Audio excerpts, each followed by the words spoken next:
Rain lashed against the glass walls of the Plaza Hotel, turning Manhattan's skyline into a blur of silver and gold. Inside the penthouse suite, Ethan Cole raised a crystal glass of champagne, the bubbles catching the glow of the chandelier above. Across from him, Sabrina Voss's company's seductive PR executive laughed softly, her red lips brushing against the rim of her flute. The air between them shimmered with danger, perfume, and betrayal. He had told himself it was just a night to celebrate the deal that made him a billionaire again. A harmless escape from the pressure, from the baby cries echoing in his mind. "To freedom," Sabrina whispered, clinking her glass against his. Her eyes glowed like molten amber. Ethan didn't realize that, in that moment, freedom came with a price far beyond his wealth. His phone buzzed on the marble counter. A text from Clara's wife appeared briefly on the screen. "The baby has a fever. Please come home." He turned it face down. Sabrina's hand slid over his. Music thumped faintly from the adjoining room. And outside, thunder cracked. Hours later, the suite was quiet, scented with champagne and regret. Sabrina slept soundly under silk sheets while Ethan stood by the window, watching lightning crawl across the city. For a fleeting second, he thought of Clara's gentle voice, her tired eyes, the way she used to whisper, "I believe in you," before every big meeting. But belief had long been replaced by ambition. He convinced himself he'd make it up to her tomorrow. When dawn broke, he left the hotel, his head pounding, his tie loose around his neck. The streets of Fifth Avenue gleamed with morning rain. He stopped at a Starbucks, ordered a black coffee, and stared at his reflection in the glass-door expensive suit, hollow eyes, a stranger staring back. By the time he reached his penthouse, the air felt wrong. Too quiet. No lullaby from the nursery. No scent of baby lotion or fresh coffee. His gut twisted. "Claire?" he called out, his voice echoing off the walls. Silence. Then he saw at the crib, empty. The baby's blanket folded neatly on the rocking chair. His heart pounded as he noticed the envelope on the counter, her handwriting painfully familiar. He tore it open. Inside was a single page and the house key. The words were short, trembling, but clear. "Last night, while you were with her, our son's fever hit 103. I waited for you.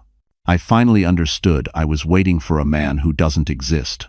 The key slipped from his hand, hitting the marble with a sharp, hollow sound. Rain streaked the window like tears. His phone buzzed again, Sabrina texting. Last night was unforgettable. Ethan sank to his knees, realizing the truth too late.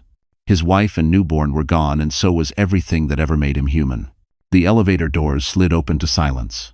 Ethan stepped inside his Manhattan penthouse, a space once filled with warmth, laughter, and the soft hum of a baby's lullaby.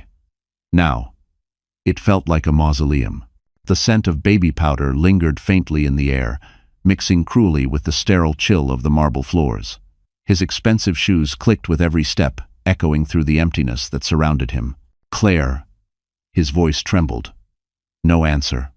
Only the low hum of the refrigerator and the distant rumble of thunder.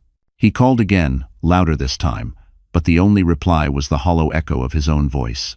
On the dining table sat a baby bottle half filled with milk, cold and untouched. Next to it, a framed photo of the three of them taken just 2 weeks ago in Central Park. Claire's smile was soft, tired, but radiant. Ethan's hand rested proudly on her shoulder. He remembered that day vividly. She had joked about how he never changed diapers. And he'd laughed, promising he'd start tomorrow. There would be no tomorrow. Not anymore. Panic surged through him. He grabbed his phone, dialing her number again and again, straight to voicemail. He called the hospital, no recent admissions. Called her best friend, no answer. Every second felt heavier, as if the walls were closing in. He stumbled into the nursery, a place Claire had painted herself in pale shades of blue and cream. The rocking chair creaked slightly, swaying from the draft of the open window. On the dresser, her wedding ring gleamed beside a folded note. The handwriting was hers, calm, deliberate, final. "Don't look for us. You've already chosen who you are." His breath caught.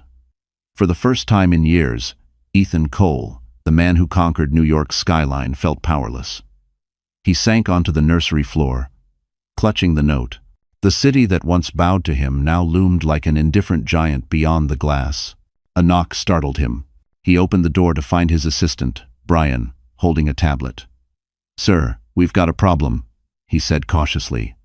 "The press just published a piece about last night. Photos. You and Sabrina at the plaza." Ethan froze. "What?" Brian turned the screen toward him. Headlines blared. "Real estate tycoon celebrates with mystery woman while wife cares for newborn."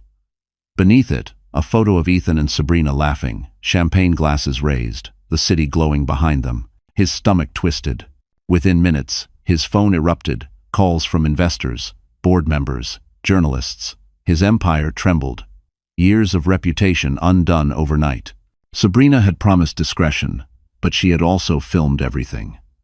He could already hear her voice from the night before, sweet, practiced, dangerous. "Relax, Ethan. No one has to know." Now, everyone did. He stumbled toward the liquor cabinet and poured himself a glass of whiskey. His hands shook so badly the liquid splashed onto the counter. On the floor near the door lay a small blue sock, his son's. He picked it up, pressing it to his face, the smell of baby powder hitting him like a blade. For a moment, he imagined Claire standing there, whispering softly, "He needs you." But all he heard was the echo of his own choices. A storm gathered over the city, lightning streaking across the skyline like judgment.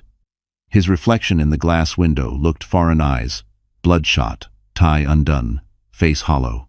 Ethan Cole had built skyscrapers, bought senators, and bent markets to his will. But now, he couldn't even find his wife. And somewhere, deep inside, he knew. This was only the beginning of his punishment. Morning light spilled through the tall windows of Sabrina Voss's luxury apartment on Fifth Avenue. The place smelled of vanilla candles and victory.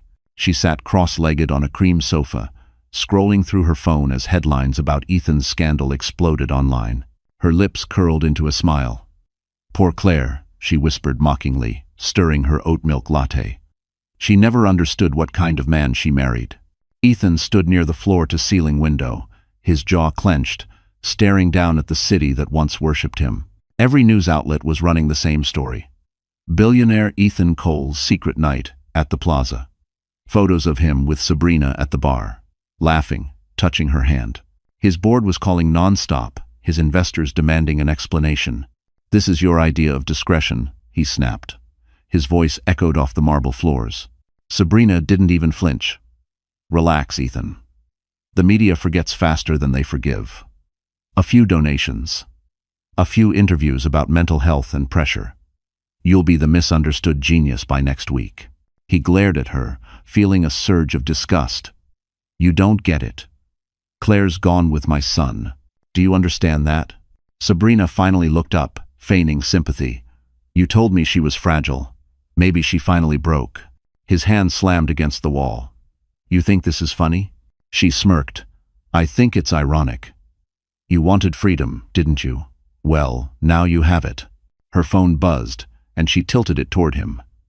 It was a message from an anonymous source. "Offer stands. $500,000 for the footage." Beneath the text was a blurred thumbnail, Ethan, shirtless, kissing her shoulder at the plaza. He froze. "You recorded me?" "Insurance, darling," she said smoothly, setting the phone aside.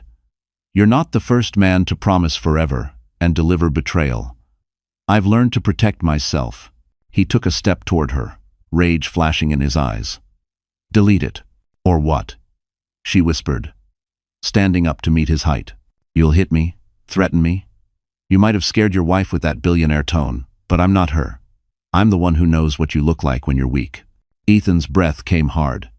He turned, pacing the room, running both hands through his hair. Every second near her felt poisonous. His phone rang. It was his CFO. He answered quickly, voice tight. "Ethan," the man said nervously, "we have a situation. Someone just sold insider documents to Holt Capital. They're preparing a hostile takeover. We're bleeding shares by the minute." "Holt?" Ethan muttered. "Raymond Holt?" "Yes. And there's more. The documents came from your private server. It was accessed under Sabrina Voss's credentials." Ethan's gaze snapped toward her. Sabrina was smiling calm, almost proud. "You sold me out," he said in disbelief. She shrugged. "Business, baby. Holt offered me protection and options. You offered me lies." He stared at her as the realization hit. Claire hadn't been the only one planning an escape. He'd been living in a web spun by every lie he'd ever told. He grabbed his jacket, heading for the door. "This isn't over." Sabrina's voice followed him like silk and venom. "Oh, it's over, Ethan. You just haven't accepted it yet." The elevator doors closed behind him, trapping his reflection in mirrored walls, his tie askew, his face pale, eyes burning with fear. For the first time in his life, Ethan Cole wasn't the predator. He was the prey. And as the elevator descended, he knew one thing with icy certainty. Sabrina Voss had just destroyed him exactly the way he had destroyed Claire. Rain turned to sleet as Ethan Cole's black Mercedes roared through the night, its headlights cutting across empty highways leading north. The windshield wipers beat like a frantic heartbeat. For 3 days, he hadn't slept. Every mile he drove felt like a confession. Somewhere beyond the frozen horizon was Claire, and the child he'd never truly met. He gripped the steering wheel until his knuckles turned white. His phone, mounted on the dash, displayed the last trace of her credit card use, a bookstore in Portland, Maine. She had always loved bookstores. The small, quiet ones where people still spoke softly, like faith wasn't extinct. He remembered once teasing her for buying paperbacks instead of reading on her iPad. "Some things are worth feeling in your hands," she had said. He hadn't understood then. He did now. The city lights of Portland appeared in the distance, muted, fog-drenched, indifferent. He parked outside a brick bookstore called Harbor Pages and stepped into the cold, salt-scented air. Inside, a woman with silver hair looked up from the counter. "Can I help you?" she asked. He flashed a photo of Claire on his phone. "She was here 3 days ago. Did she say where she was going?" The woman hesitated, eyes softening. "She had a baby with her. Bought a few books. Goodnight Moon, and a copy of Women Who Run with the Wolves. Paid in cash. Asked about rentals near the coast." Ethan's chest tightened. Did she leave a number? She didn't. But she looked determined. Like someone who wasn't coming back. He left the store, snow falling heavier now, coating the street in silence. The PI he'd hired called a few minutes later. "Cole, you won't like this," the man said. "Your wife's car was found abandoned outside Rockport. No sign of her or the baby. Just this." Static crackled before Ethan heard it, a baby crying, faint but real. Where did that come from? Dashcam footage from a local delivery truck. Time stamped the same night she disappeared. She was talking to a man before getting into another vehicle. The plates are untraceable. A man? Ethan's pulse spiked. Who? We don't know yet. But whoever he is, he's smart. Every digital footprint of hers vanished an hour after she met him. Bank accounts emptied, phone wiped, GPS disabled. She didn't just leave, Cole. She erased herself. The call ended, leaving Ethan alone with the sound of wind howling off the Atlantic. He looked out toward the black waves crashing against the rocks, realizing that Claire hadn't run in fear. She had planned this. Someone had helped her. Back in Manhattan, the world was feasting on his downfall. Sabrina had leaked another video clip, him whispering in her ear at the plaza. "The wife's asleep, baby," he'd said in that recording. A phrase now plastered across every tabloid headline. His board voted to remove him permanently. His accounts were frozen. Reporters camped outside his penthouse, shouting questions about Claire's disappearance. He ignored them all, staring at the single clue he had left, a baby sock found in her SUV. He kept it in his pocket now, like a confession he couldn't escape. At midnight, a new email appeared in his inbox. No sender, no subject line. Just one sentence. "You taught me that power can destroy everything. Now you'll learn what it feels like to lose it." Attached was a photo. Claire standing on a cliff by the sea, wind whipping her hair, their baby bundled in her arms. She looked strong, free, untouchable. Ethan's throat tightened. For the first time in his life, the man who had conquered Manhattan realized he might never win her back. Long before Ethan Cole became the ruthless name flashing across business magazines, he was just a broken man lying in a hospital bed, staring at ceiling tiles he couldn't count. 7 years earlier, a car accident had left him with 2 fractured ribs and a shattered collarbone.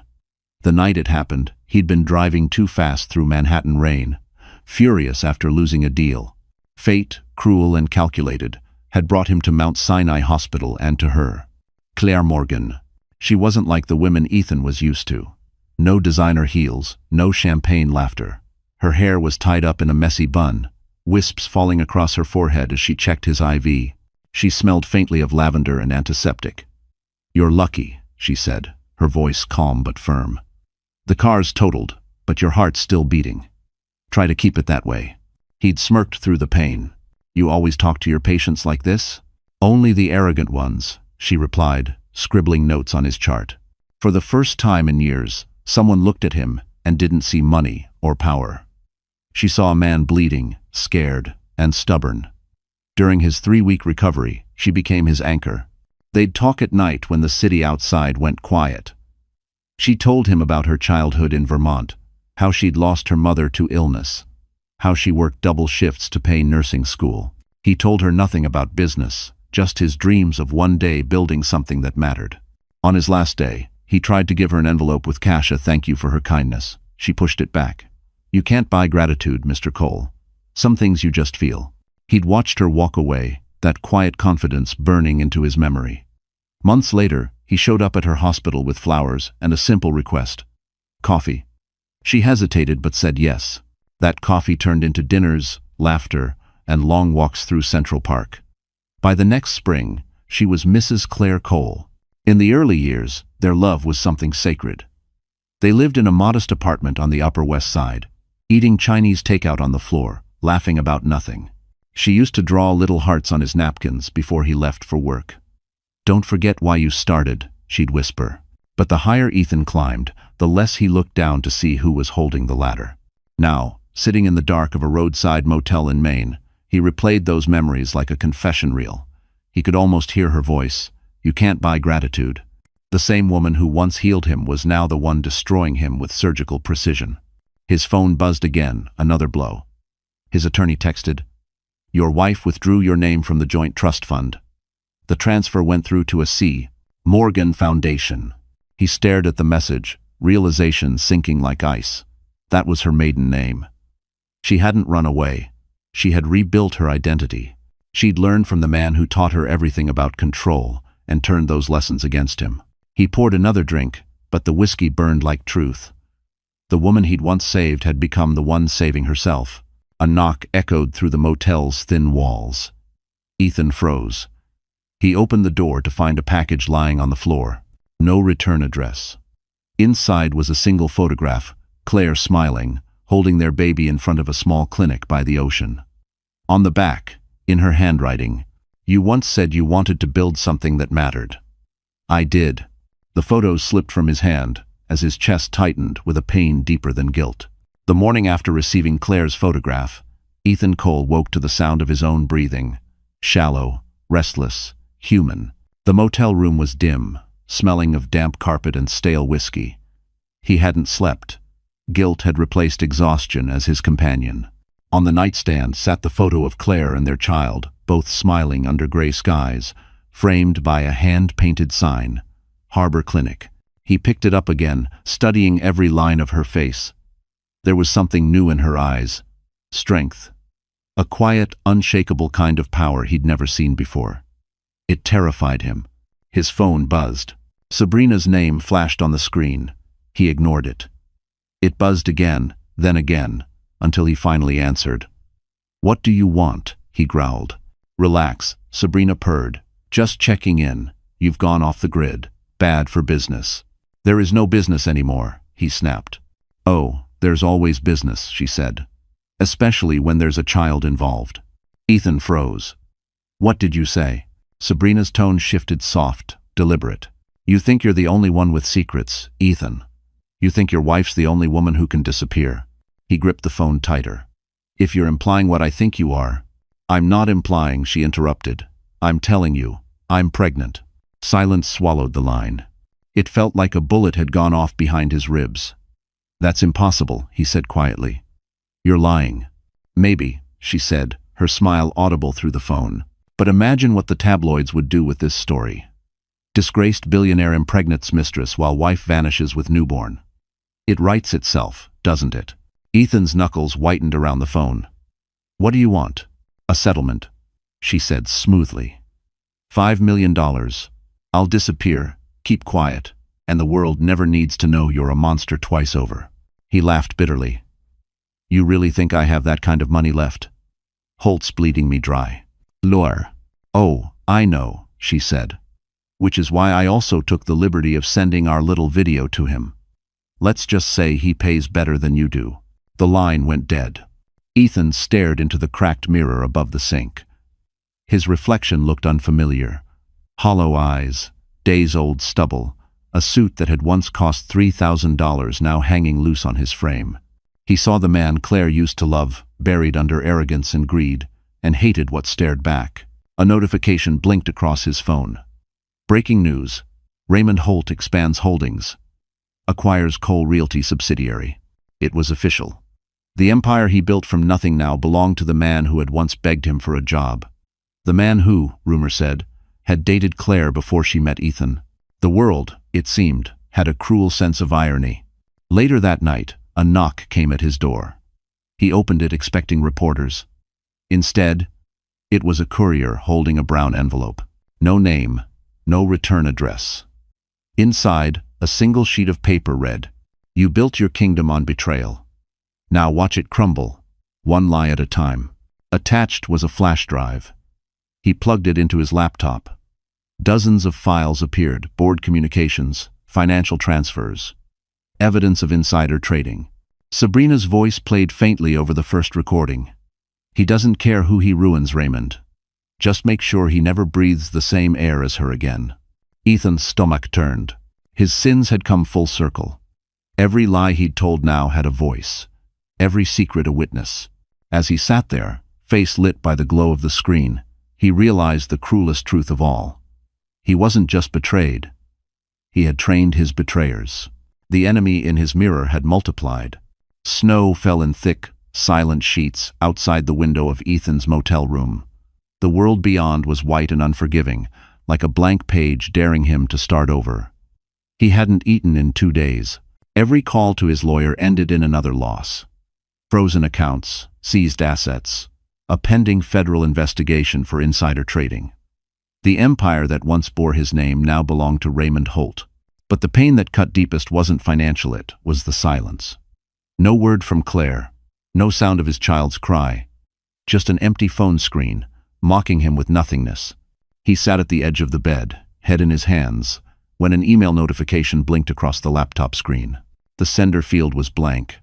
The subject read, "Stop looking for her." Ethan's pulse quickened. He clicked it open. "She's safe. She doesn't need your apologies or your money.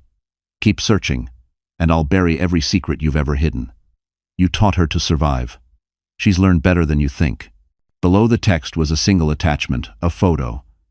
Claire stood on a cliff overlooking the ocean, bundled in a dark coat, the baby in her arms.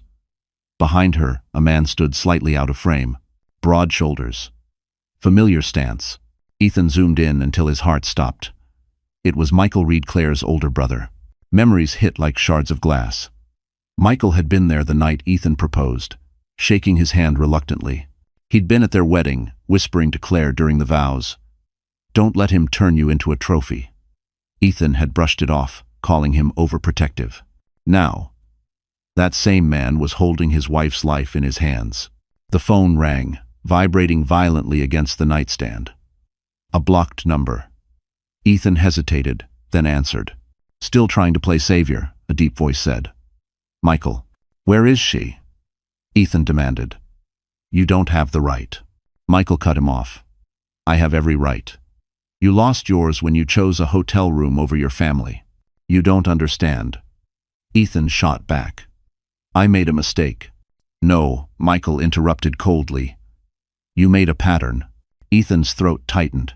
"Please, I just want to see my son." There was silence on the line. Then Michael's voice softened, almost pitying. "Your son doesn't need to see what a man looks like when he's destroying himself. Claire built something here. She's helping people again. She's happy." Ethan pressed his hand against his forehead. "If she's happy, then why the threats? Why the games?" "Because you don't give up, Ethan. You never have. So I'm giving you a reason to." "Oh, what do you mean?" "You remember the charity fund you used to move offshore accounts? The one under Holt's name?" Ethan froze. "That's sealed. Not anymore, Michael said. I have copies of everything. You follow her again, I'll leak it to every outlet in the country. Holt, Sabrina, the SEC, everyone will see what kind of man you really are. Ethan felt his stomach twist. You're blackmailing me? No, Michael said. I'm protecting her. Someone should have. Long ago. How does? The line went dead. For a long moment, Ethan just sat there, staring into the darkness. The only sound was the wind rattling the thin windows. He finally understood. Claire hadn't disappeared out of fear. She had escaped under protection. She had allies, people who'd learned how to fight the monster he'd become. Outside, a black SUV idled across the street. A silhouette sat inside, watching. Ethan moved to the window, but before he could blink, the vehicle's headlights flared, and it drove off into the snow. He realized then that Michael wasn't bluffing. Claire was somewhere close, and every step Ethan took toward her would bring him face to face not with her forgiveness but with his own destruction. Manhattan looked crueler in winter light, sharp, metallic, soulless. Ethan Cole walked into his former office on Park Avenue like a ghost, returning to the scene of his own execution. Cameras flashed outside the revolving doors. Reporters shouted questions about bankruptcy, betrayal, and missing wives. He ignored them all. Inside, the marble lobby that once bore his initials now displayed a gleaming silver plaque. Holt Capital Realty. Raymond Holt had officially won. The receptionist, a young woman who once jumped to her feet when Ethan entered, now avoided his eyes. Mr. Holt isn't available, she murmured. Ethan smirked bitterly. He will be. Shen. He pushed through the glass doors of the executive boardroom. Holt stood at the head of the table, his salt and pepper hair immaculate, his expression calm. Beside him sat Sabrina Voss, draped in crimson silk, crossing her legs like she owned the world. Ethan, Holt said, his tone smooth. What a surprise. To what do we owe the pleasure? You sold me out, Ethan hissed. You used her to destroy me. Sabrina's smile widened. Correction. You destroyed yourself. I just gave the world a front row seat. Holt chuckled softly. Don't be dramatic. It's business. You made enemies, Ethan. I just gave them an invitation. Ethan slammed a folder onto the table. You think this is over? I know about the offshore accounts, the tax shelters, the backroom deals. Ah, Holt interrupted, raising an eyebrow. Those accounts no longer exist. Your wife's brother made sure of that. Ethan froze. Michael? Holt leaned forward. He's sharper than you ever gave him credit for. A very capable man. Claire was smart to trust him. The room tilted. For a moment, Ethan couldn't breathe. They all knew. Claire, Michael, Holt, Sabrina. They'd built a fortress of revenge around him, brick by brick. Sabrina stood and sauntered over, her perfume suffocating. You should have seen her, Ethan, she said softly. She didn't cry, didn't scream. She just smiled. Told me she hoped I'd enjoy cleaning up the mess you left behind. When? He stared at her, eyes burning. What do you want? Honestly, she whispered. I already have it. At that moment, Holt tossed a file across the table. You're finished, Cole. There's an active warrant for financial misconduct. I've already spoken to the SEC. When they come for you, I suggest you cooperate. For the child's sake. The child. The word hit him like a hammer. Ethan grabbed the folder and stormed out. His world, the skyline he'd conquered, was crumbling faster than he could comprehend. Outside, the wind cut through his coat as he walked down Fifth Avenue, the city lights blurring into streaks of gold and gray. He reached for his phone, desperate for something familiar, someone to trust. There was only one contact left worth calling. He dialed Claire's old number. To his shock, it rang once, then connected. A breath on the other end. No words, just the faint sound of ocean waves. Claire, he whispered. Please. Just tell me you're safe. Silence. Then, quietly, a voice that wasn't hers. Michael. I warned you, he said. Now it's too late. The line went dead. Moments later, Ethan's phone buzzed with a new message. No number. No name. Just a video. He clicked play. Sabrina, sitting in a hotel suite, toasting champagne toward the camera. Congratulations, Ethan, she said. You just lost everything twice. Ho. The clip ended with a sound that chilled him, a baby crying faintly in the background. His blood ran cold. The walls of Manhattan, the empire he once ruled, now felt like a prison closing in. Every path he took led him deeper into the trap he'd built himself. And this time, there was no one left to blame. The ocean in Rockport was the color of pewter that morning, calm but cold, the kind of stillness that carried its own warning. Claire Cole stood by the window of a small seaside cottage, cradling her baby in her arms, as gulls wheeled above the cliffs. The wind rattled the glass panes, but inside the cottage it was warm, filled with the faint smell of salt, milk, and the cedar crib Michael had built by hand. For the first time in months, she could breathe. No cameras, no secrets, no Ethan. The little boy, named Noah, slept soundly against her chest, his soft breaths matching the rhythm of the waves. Claire traced the tiny curl of his hair and whispered, "You're safe now." Her voice trembled as if speaking the words might make them true. Life in hiding had become a strange kind of peace. The town was small, the kind where everyone nodded but never asked questions.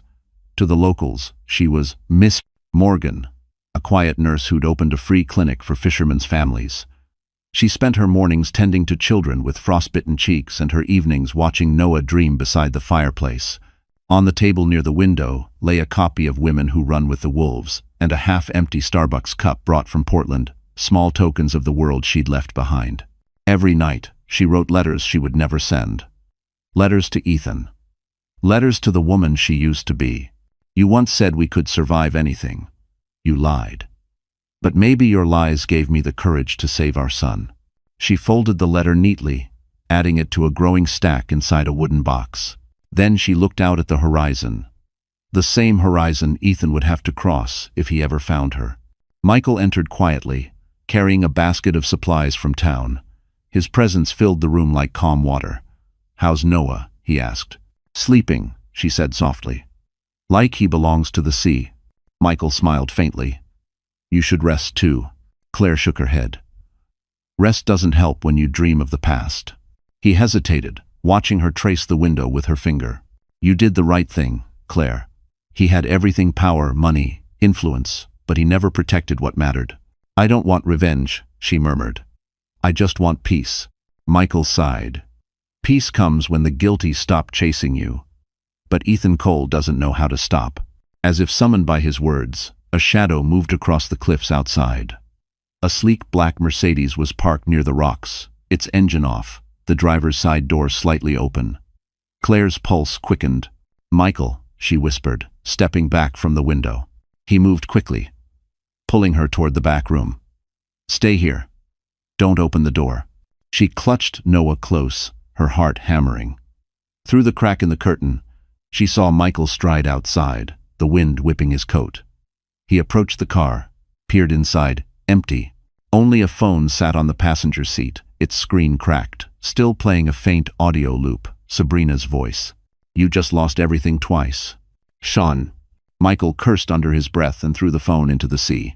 When he returned, his face was pale. "They're watching again," he said. "We have to move." Claire swallowed hard. "How did he find us?" "He didn't," Michael replied. "Someone wants him to think he did." That night, after Michael secured the doors, Claire sat by the fire, rocking Noah slowly. The flames flickered over the letter she held, one she hadn't written yet.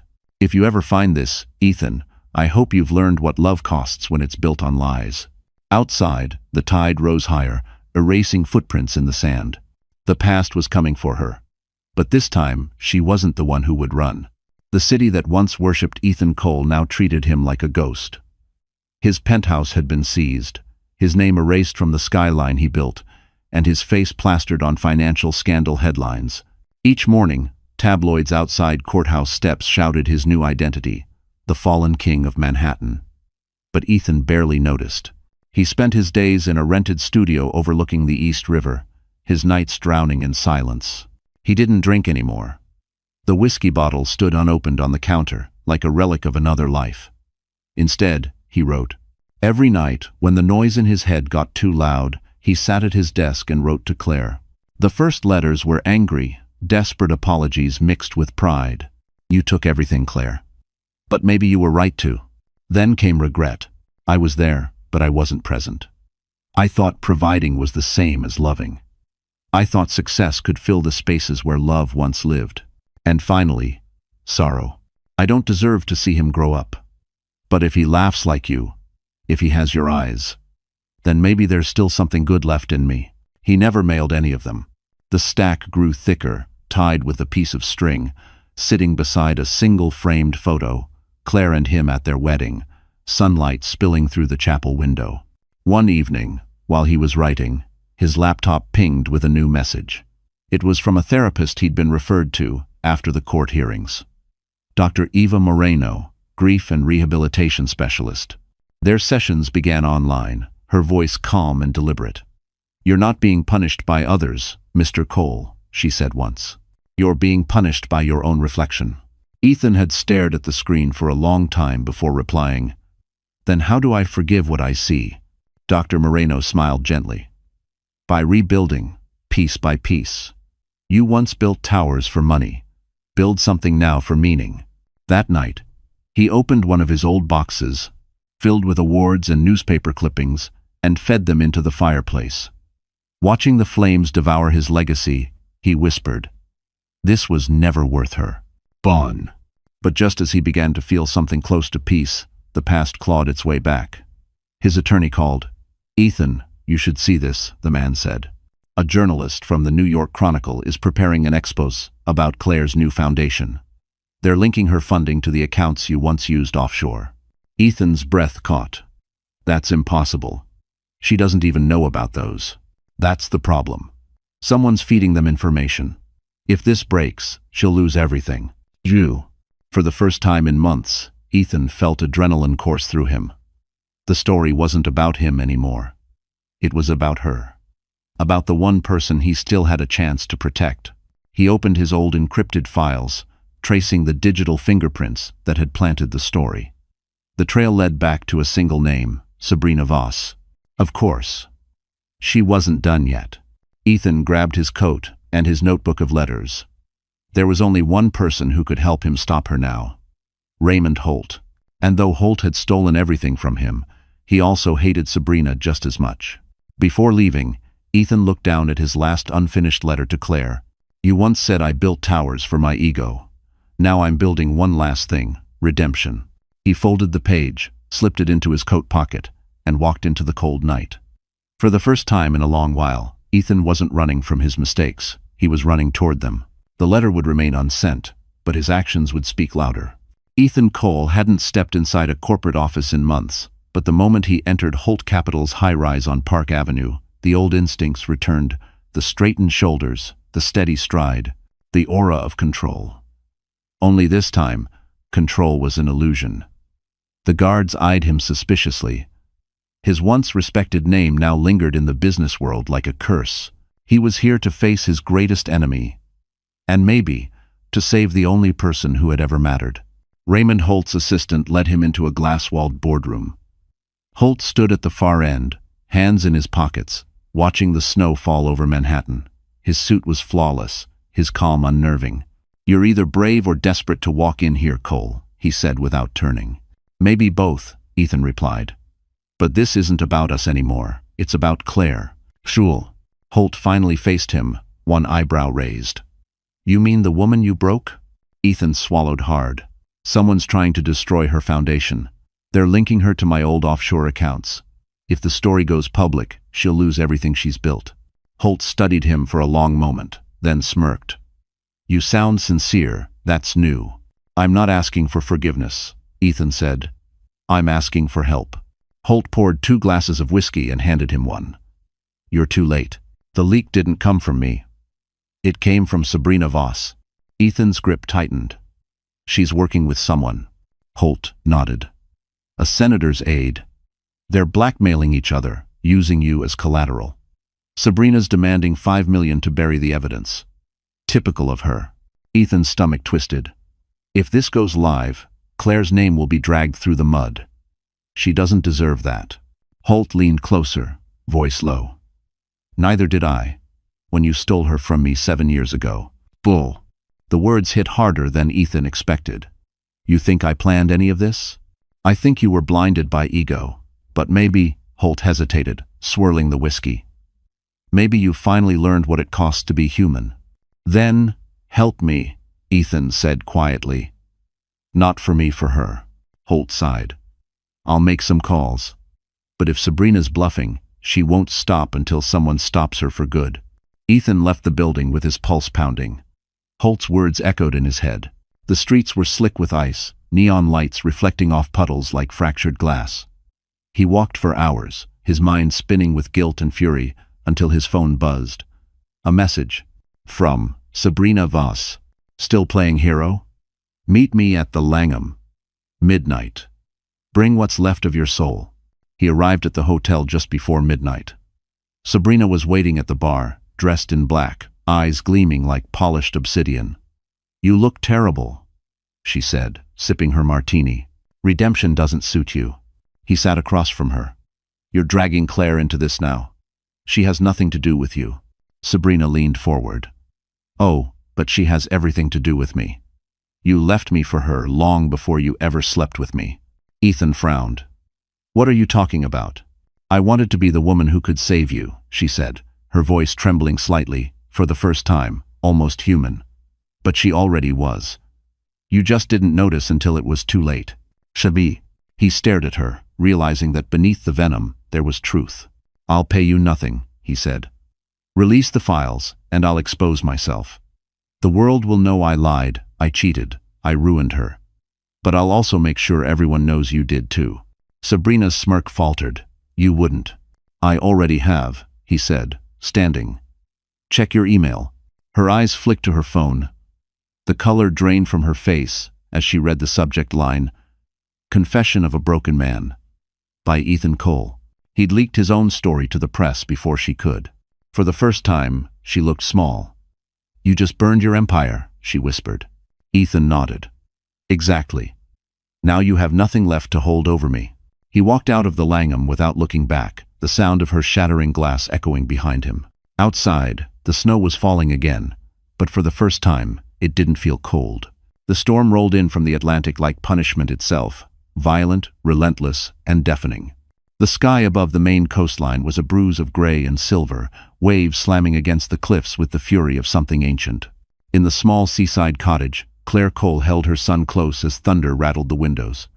Each crack of lightning illuminated the walls, where shadows danced like ghosts of her past. Michael burst through the door, soaked to the bone. The bridge is flooding, he said, setting a lantern on the table. We'll lose power soon. I've called the town, but the roads are already closing. Claire tried to stay calm, but the baby was crying, a sharp, frightened wail that pierced through the howling wind. She rocked him gently, whispering, It's okay, Noah. Mommy's here. Yet even as she said it, she wasn't sure she believed it. The lights flickered once, twice, and went out. Darkness swallowed the room. The only sound was rain hammering the roof. Michael lit the lantern, the golden glow trembling in his hand. We'll have to ride it out, he said. The generator's down. Claire nodded, clutching Noah tighter. How bad is it? Bad enough that no one's coming until morning. He looked at her, hesitating. You should get some rest. But sleep was impossible. Every gust of wind sounded like a warning.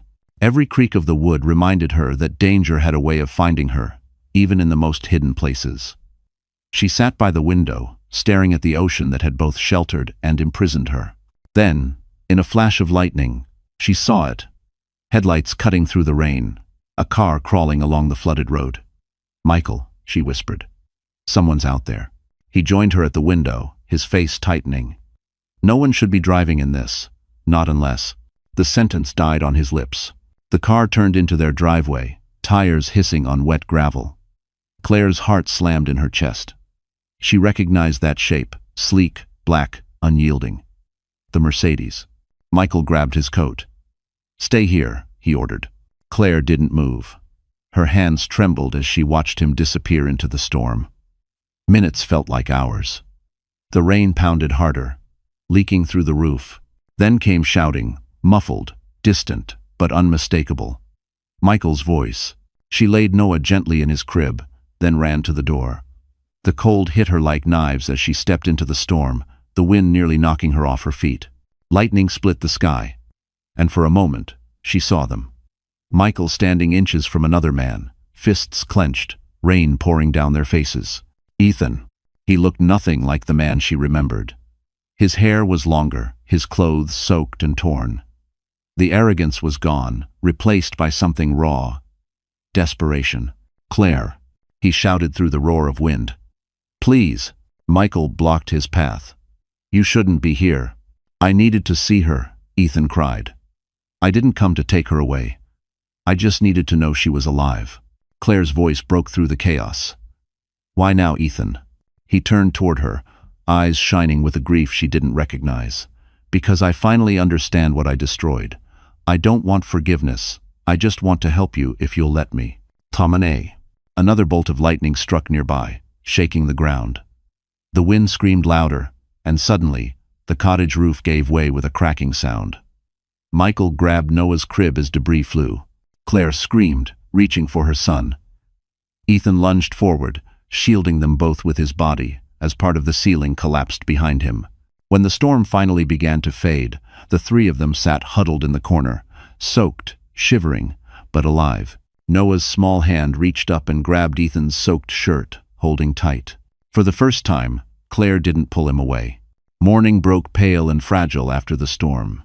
The sea was calmer now, though broken branches and debris littered the shore. Inside the damaged cottage, the smell of wet wood and smoke lingered.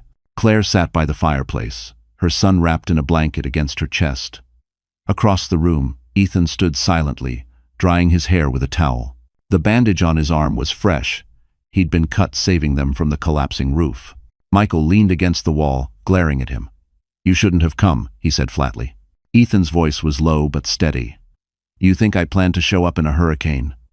I didn't even know she was here until the road signs disappeared behind me. I just drove north until I couldn't anymore." Michael scoffed. "And what?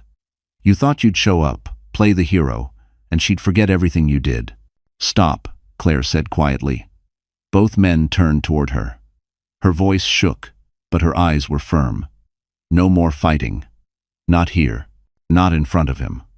She looked down at Noah, who had fallen asleep against her shoulder. "He's seen enough storms already." Ethan took a step closer. "Claire, I didn't come for pity or forgiveness.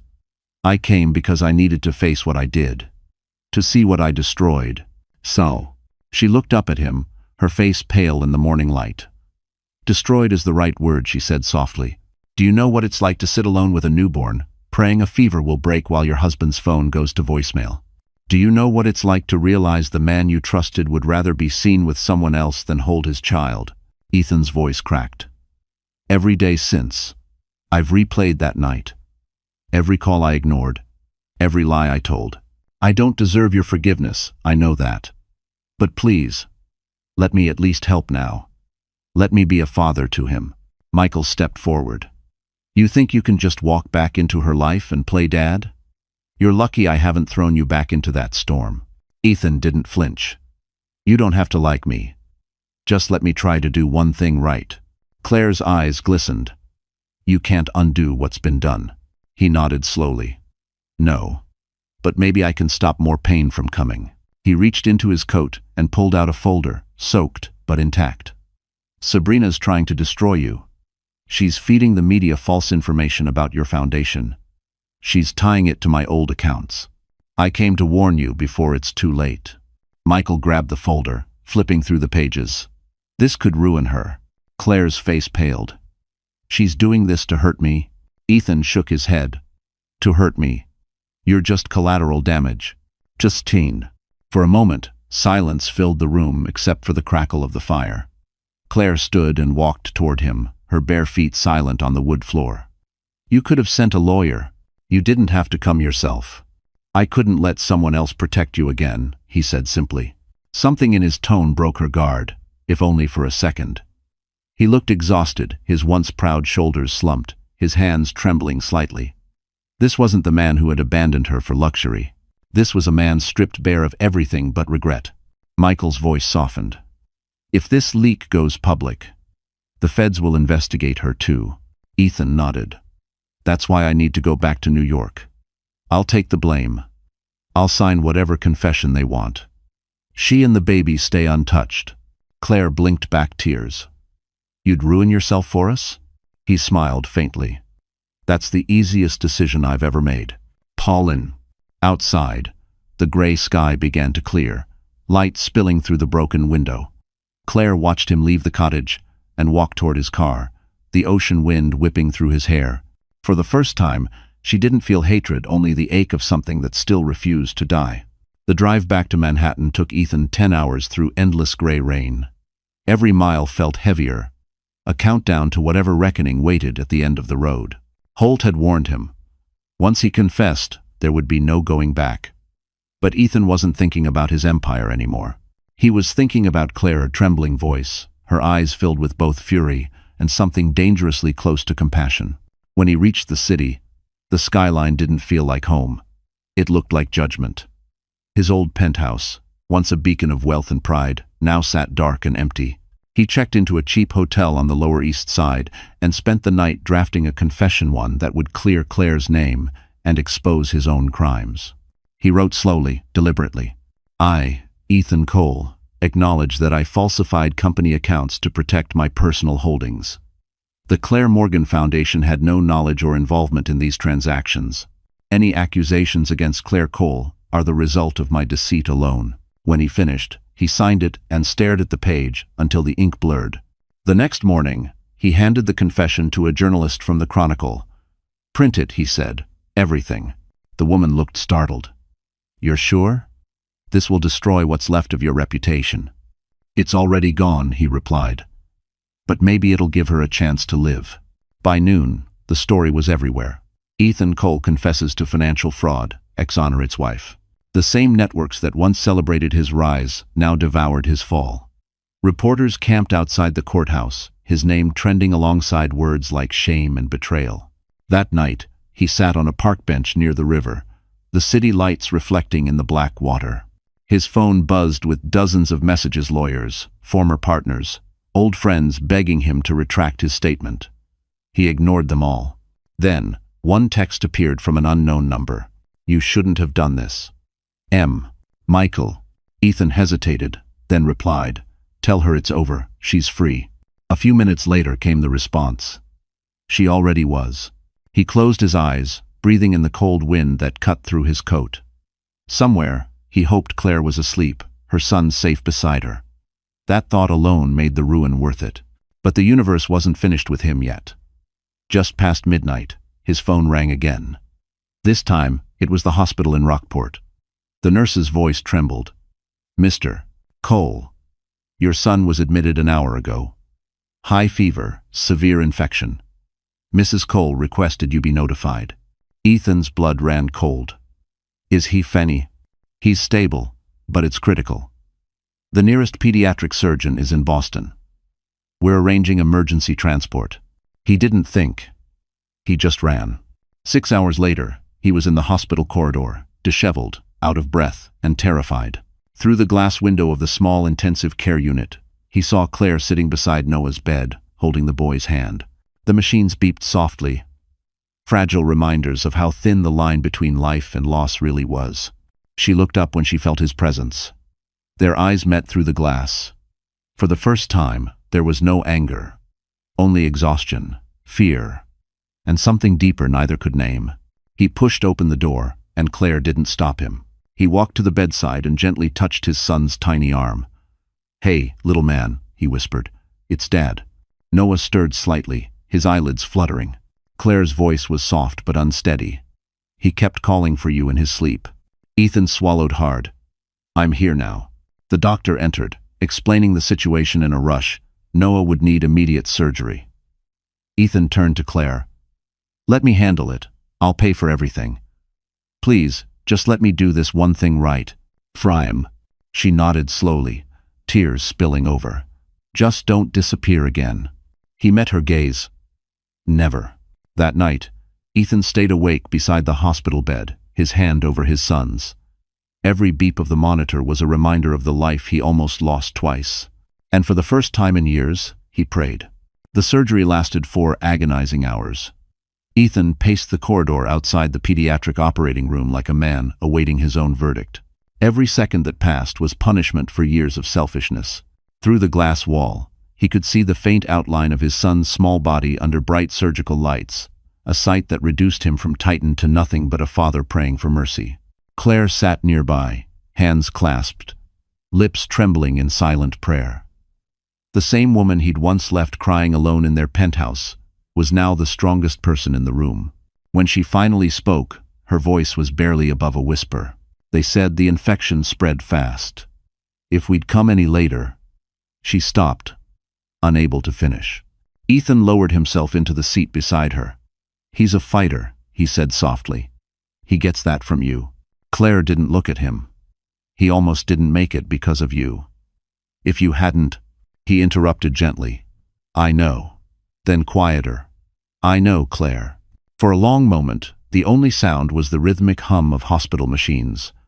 Finally, the surgeon emerged, fatigue etched on his face. He's stable, he said. The operation was successful. He'll need time to recover, but your son's going to be okay. The relief was so sharp it almost hurt. Claire broke down, covering her face with her hands. Ethan exhaled shakily, his shoulders trembling. Thank you, he whispered, but the doctor had already moved on to the next emergency. When the nurse allowed them inside, Noah was asleep beneath soft white sheets, his tiny chest rising and falling slowly. Claire sat by his bedside, stroking his hair. Ethan stood behind her, his hands in his pockets, afraid to breathe too loudly. He looks like you when he sleeps, she said quietly. Ethan swallowed hard. Then I'll make sure he never becomes like me when he wakes. That night, as Claire rested her head against the bed, Ethan slipped out of the room. He found the hospital chapel, a small, dim space lined with flickering candles. He wasn't a man who prayed, but now he knelt, the cold tile beneath him grounding the moment. If you let him live, he whispered, take whatever's left of me instead. It wasn't a deal. It was surrender. The next morning, sunlight cut through the blinds. Noah was awake, small fingers reaching toward the light. Claire smiled through her exhaustion. Ethan stood at the foot of the bed, watching silently. When she caught his gaze, she said softly, "You didn't have to stay." "I wanted to," he replied. "I needed to." "Well." Claire studied him, her eyes filled with something uncertain. Not forgiveness, not yet, but the first flicker of understanding. "He'll need physical therapy, medicine, time," she said. "I'll take care of it," Ethan answered. She shook her head. "You've already lost everything. You don't owe us anything." He smiled faintly. "Maybe not. But I owe him everything." Over the following weeks, Ethan remained in Maine. He volunteered at the hospital, quietly donating under anonymous checks. He rebuilt the clinic's storm-damaged roof himself, hammering nails into the wood with blistered hands. The townspeople, once wary of the stranger with haunted eyes, began to nod when he passed by. One afternoon, Claire found him painting the fence outside the cottage, sleeves rolled up, sun glinting off his arm. "You're not the man I married," she said, crossing her arms. Ethan paused, lowering the brush. "I know. You're trying too hard." He turned toward her, eyes steady. "No, Claire. I'm trying just enough." For the first time in years, she smiled. Small, reluctant, but real. As she turned back toward the house, he whispered to himself, piece by piece. Because redemption, he was learning, didn't come all at once. It came quietly, in the sound of a child's laughter, the weight of a hammer, and the slow forgiveness of a woman who once believed he was lost forever. The winter sun over Manhattan did little to warm the chill in the air. Ethan Cole stood on the courthouse steps, watching a crowd of reporters push forward like vultures circling the dying remains of his past. Cameras flashed, microphones thrust toward him, questions flying like shards of glass. "Mr. Cole, is it true you've surrendered your remaining assets? Did your mistress blackmail you? Are you still in contact with your wife?" He said nothing. Silence was his final defense. Beside him, his attorney whispered, "You don't have to face her in person. The deposition can be remote." Ethan shook his head. "No, I need to see it end." Inside, the courtroom was cold and sterile, filled with murmurs. At the defendant's table sat Sabrina Voss, immaculate as ever, but the glamour was cracking. Her once flawless skin was pale, her eyes rimmed red from sleepless nights. She wore confidence like a costume now, one she could no longer afford. When the judge entered, all noise died. The prosecution began laying out evidence, screenshots, emails, financial transfers. Sabrina's voice, recorded on a phone call, played through the speakers. "If he doesn't pay, I'll make sure his wife's foundation burns with him." A gasp rippled through the room. Even Sabrina flinched. Ethan watched her face carefully, but there was no satisfaction in seeing her crumble. Only exhaustion. She had been the mirror to his own worst self, greedy, manipulative, hollow. When it was his turn to testify, Ethan rose slowly. "I'm not here to destroy her," he said quietly. "We both built our lives on deceit. The difference is, I stopped." The judge raised an eyebrow. "And why should the court believe that, Mr. Cole?" "Because I've already lost everything worth lying for."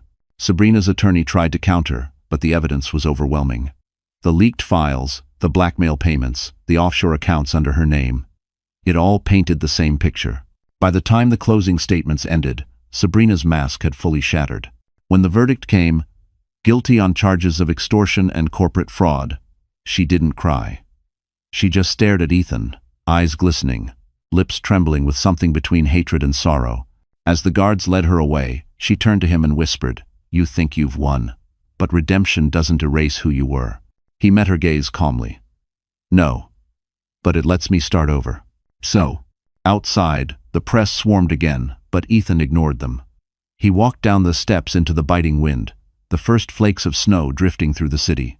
He passed a Tiffany window display, glittering rings under soft yellow light, and thought of Claire's wedding band, the one she had left on their kitchen counter the night she vanished. That evening, Holt called. "You made the right move," he said. "She'll serve time. The story's fading. Claire's name is clean again." "See, I didn't do it for headlines," Ethan said. "I know. But the world loves a redemption arc. People are already calling you the man who burned his empire to rebuild his soul." Ethan almost laughed. "I'm not rebuilt. Not yet." After hanging up, he looked out at the skyline glowing beneath the snow. He thought about Maine, the quiet waves, the little clinic, his son's laugh. For the first time, the city that once defined him felt small. A week later, a letter arrived at Claire's cottage. No signature, just a single sentence written in Ethan's handwriting. "She's gone.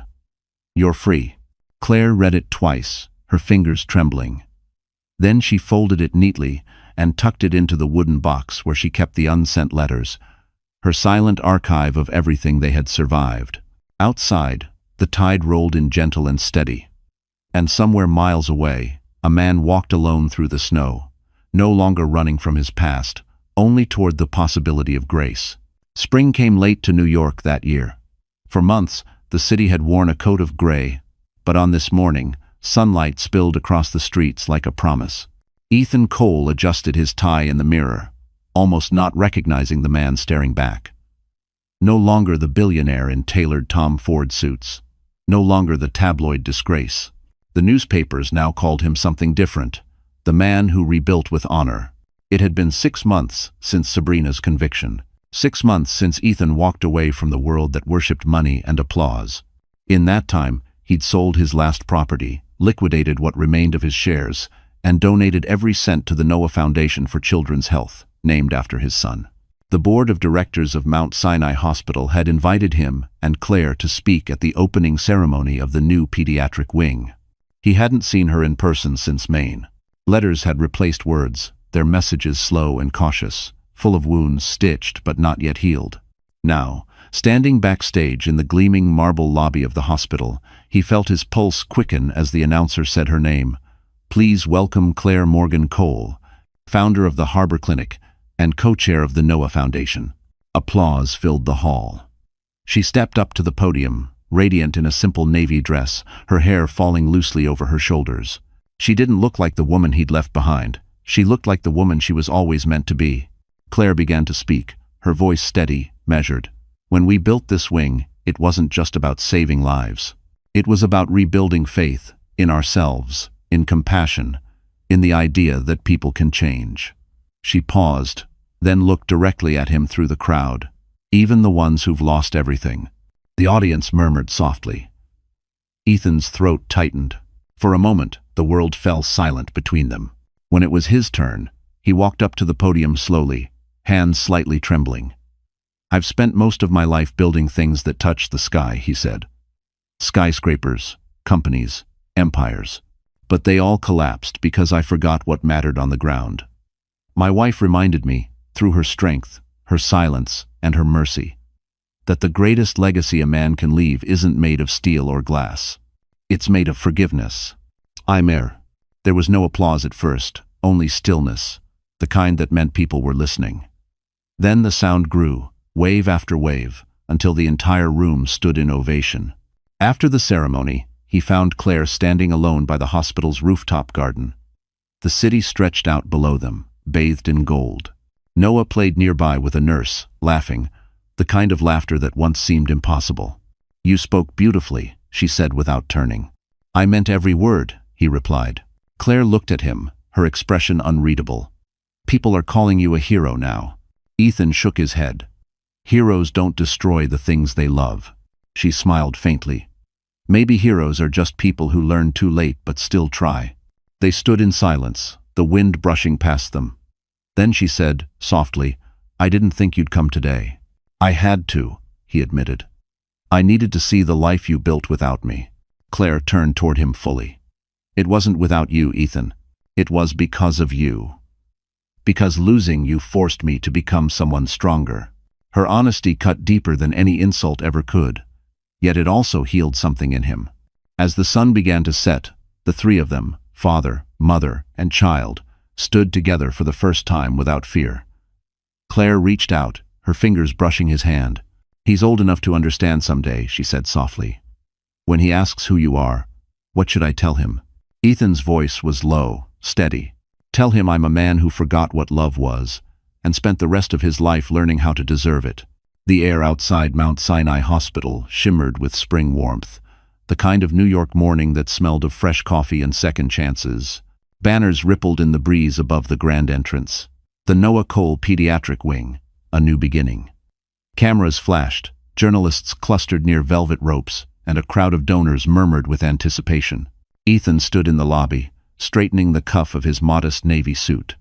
Gone were the luxury brands, the gold watch, the arrogance that once defined him. The man in the mirror now carried quiet strength, and the faint lines of someone who had paid in full for his mistakes. He had been invited, not as a CEO, but as the man who helped fund a vision born from regret and rebuilt with purpose. "Mr. Cole," a volunteer said, handing him a program.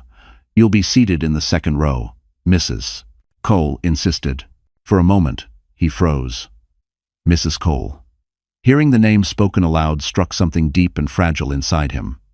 He nodded silently, following the usher toward his seat. At the front of the room, Claire stood behind a podium, her calm presence commanding attention. Dressed simply in ivory, she looked like light personified.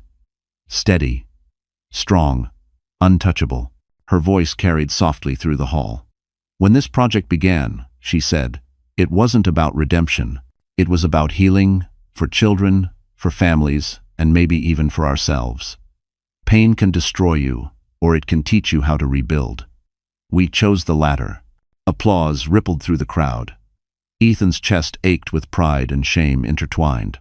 When it was his turn to speak, he walked slowly to the stage.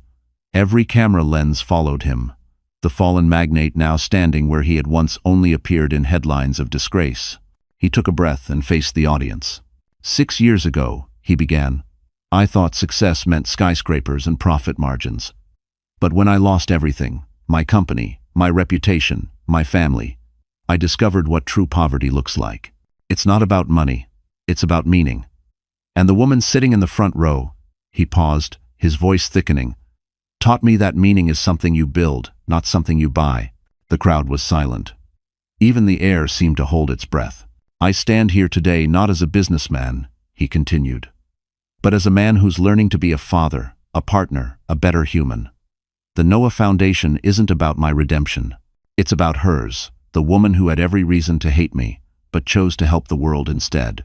When he stepped away from the podium, the applause that followed was thunderous, not for his words, but for the sincerity behind them. Later, as the ceremony ended, Ethan found Claire standing in the rooftop garden overlooking Central Park. The city stretched beneath them, golden in the fading light. Their son, Noah, ran along the path with a red balloon, laughing freely, unaware of the gravity surrounding the adults who'd once nearly destroyed his world. Claire turned as Ethan approached. "You did well," she said softly. He smiled. "You built this. I just followed your lead." Bah. For a moment, they stood in silence, the distance between them smaller than it had been in years. "You've changed," she admitted. "But sometimes I wonder if people really do. Or if they just learn how to hide their scars better." Ethan looked at her, eyes sincere. "I used to hide behind everything: money, power, pride. Now the scars are all I have, and maybe that's okay. They're proof I survived the person I used to be." Claire studied him, her expression unreadable. Then, quietly, she said, "You didn't just survive, Ethan. You grew." He exhaled slowly, as if her words alone had lifted the weight of years. In the distance, Noah's laughter echoed through the rooftop. Ethan looked at his son, then back at Claire. "You gave me a second chance," he said. "Not everyone gets that." She smiled faintly, eyes glistening in the twilight. "Then don't waste it." And for the first time in his life, Ethan didn't. The gala at the River Cafe shimmered against the Brooklyn skyline, the city lights glittering on the East River like fragments of a broken crown. It had been a full year since the opening of the Noah Foundation's pediatric wing, a year of quiet rebuilding, of boundaries and beginnings.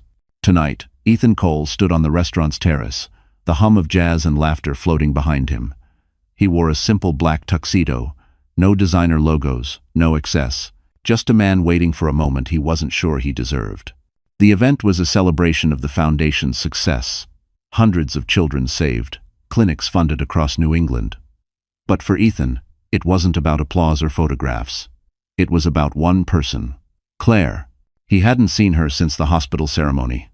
Their letters had become rarer, their words careful, full of warmth, yet cautious, like two people afraid to touch old wounds. He didn't know if she'd come tonight. Part of him believed she wouldn't. The other part, the part that had learned to hope, believed she might. A gentle voice cut through his thoughts. "You still hate crowds, don't you?" He turned, and there she was. Claire stood framed in the soft glow of the terrace lights, her navy gown flowing like the river beneath them. Her hair was pinned back loosely, a few strands brushing her cheek. She looked timeless. Ethan's breath caught. "You came." "I almost didn't," she admitted. "But then I remembered what this place means." He smiled faintly. "The River Cafe.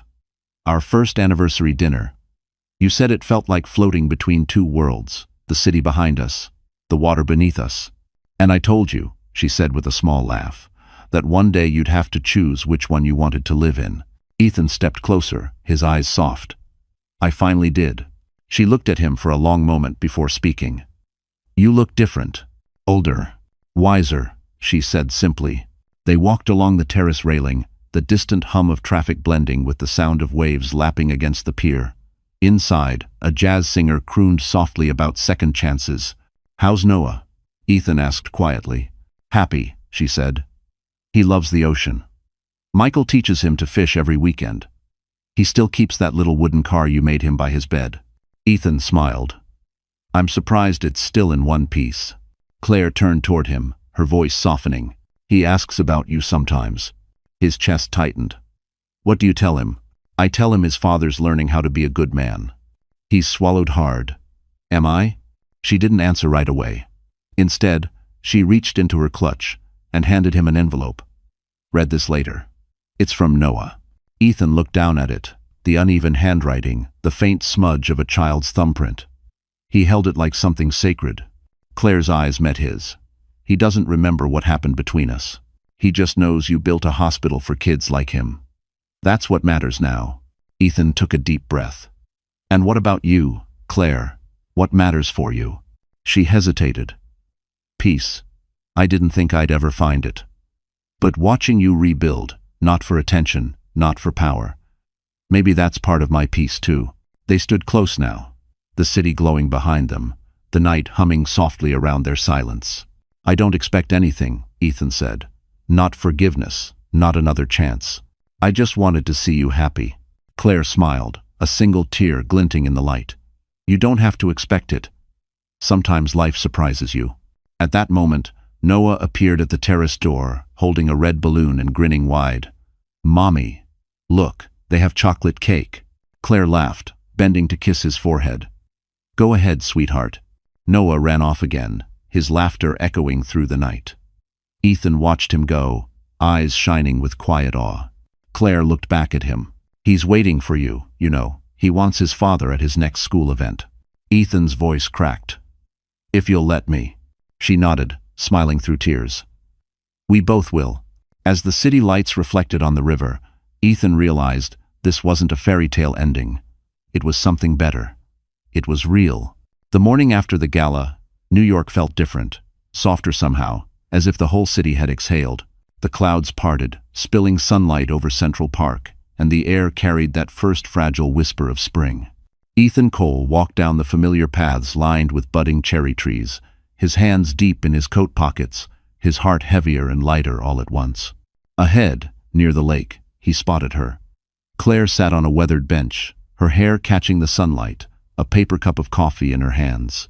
She looked peaceful, not the fragile peace that comes from running, but the kind born after surviving every storm.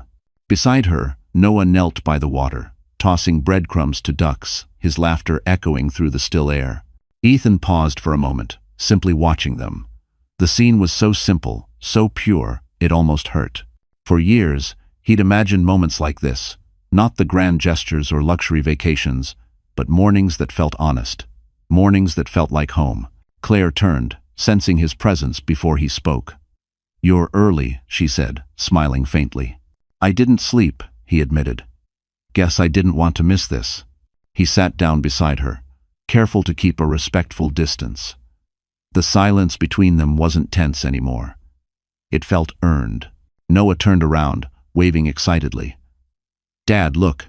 They follow me when I throw food. Ethan's chest tightened at the word Dad. It had been so long since he'd heard it without pain.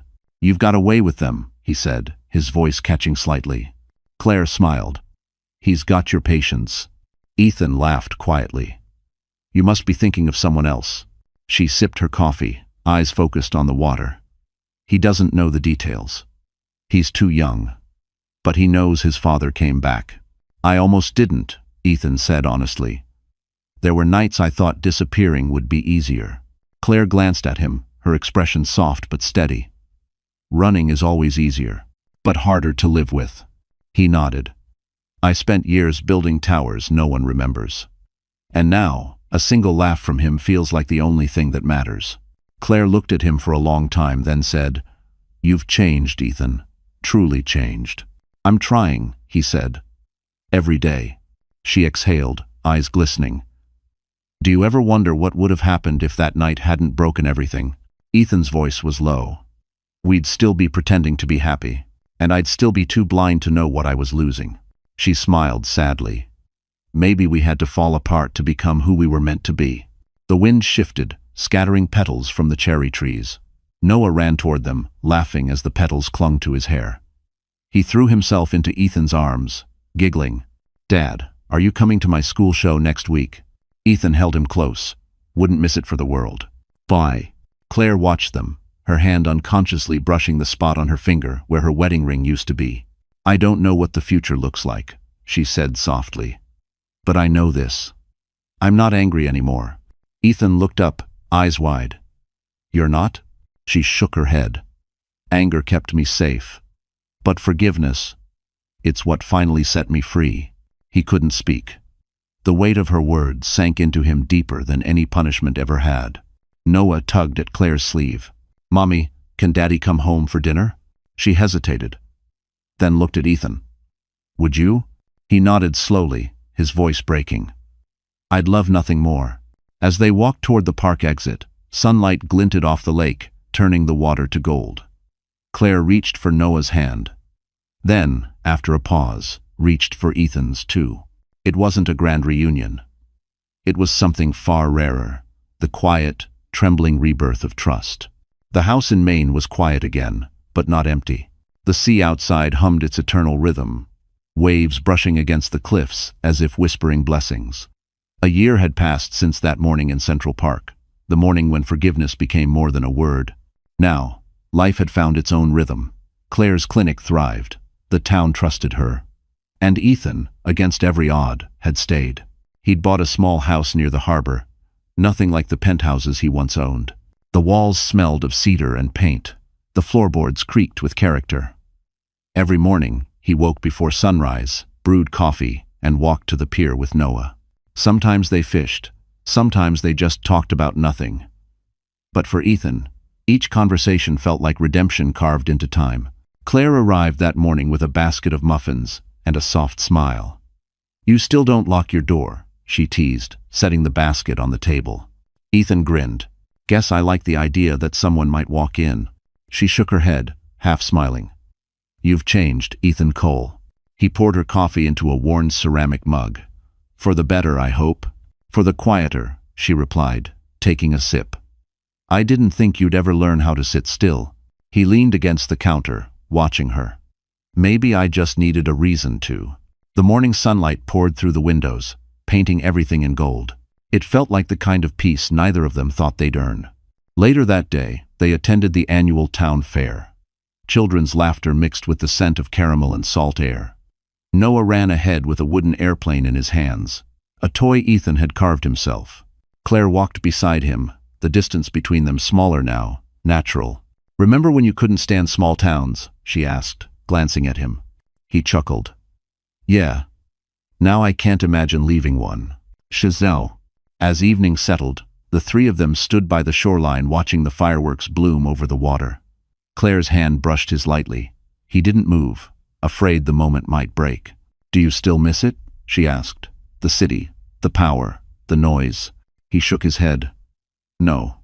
I used to chase applause. Now I chase quiet. And I've learned quiet can be loud in all the right ways." She smiled, turning her eyes back to the sky. "You sound like a poet." He laughed softly.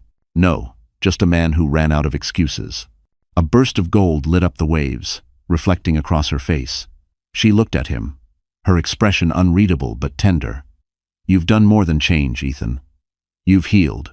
Only because you let me try," he said. For a while, they didn't speak. The fireworks faded, leaving behind the steady whisper of the sea. Noah ran toward them, laughing, his small hand gripping theirs. "Mom, Dad, can we stay up and watch the stars?" Claire smiled. Just for a little while.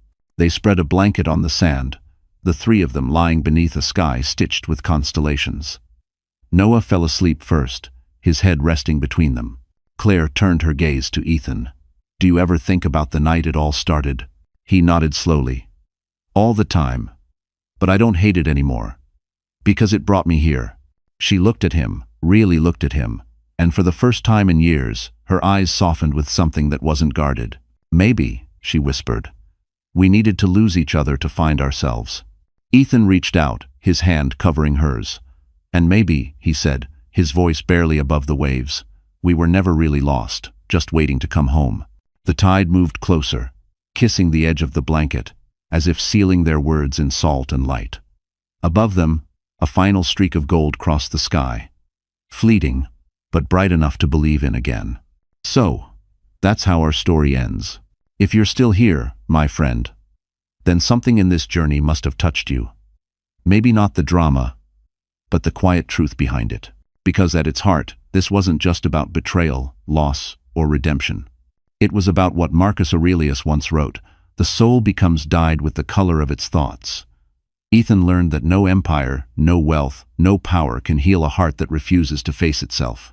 But when we finally stop running, when we dare to stand still and take responsibility, healing begins. Maybe you, too, have a storm you're trying to survive. Maybe forgiveness feels impossible right now. But remember what the Stoics taught. Pain isn't punishment. It's preparation. We grow stronger not by escaping what broke us, but by learning how to rise from it. So if this story moved you, even a little, give it a like. Share it with someone who needs hope. And subscribe to stay with us for more stories that remind you. No matter how far you fall, you can always rebuild, one honest step at a time. Because redemption, my friend, is never too late. It just begins the moment you decide to begin again.